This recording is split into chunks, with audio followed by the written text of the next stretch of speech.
The Pentagon is putting 8,500 troops on high alert for potential deployment to deal with the situation in Ukraine. NATO is also sending more troops, warships, and warplanes to Eastern Europe over the tensions.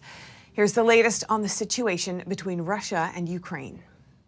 The Pentagon said Monday that Defense Secretary Lloyd Austin has put up to 8,500 troops on heightened alert.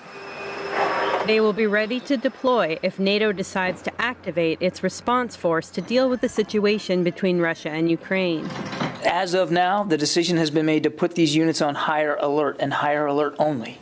No decisions have been made to deploy any forces from the United States at this time.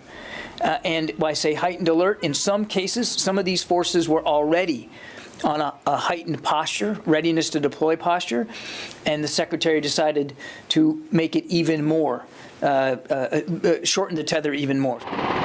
NATO said on Monday that it's placing extra forces on standby and sending more warships and warplanes to Eastern Europe. They will be stationed in Lithuania, Bulgaria, Romania, and the Baltic Sea. The State Department also said they prefer diplomacy and dialogue with Russia. They've also heard, and they've heard this in our private engagements, but also very publicly as well, that just as we are prepared for dialogue and diplomacy, we are pursuing defense and deterrence. On Sunday, the State Department ordered all family members of U.S. Embassy staff in Kyiv to leave Ukraine immediately.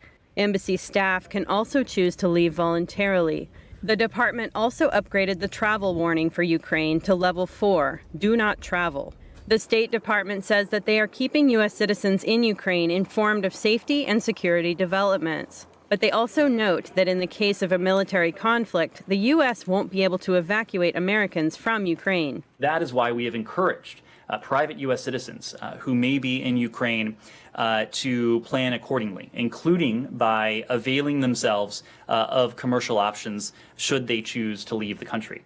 Meanwhile, the UK and Australia have also begun withdrawing some embassy personnel from Ukraine.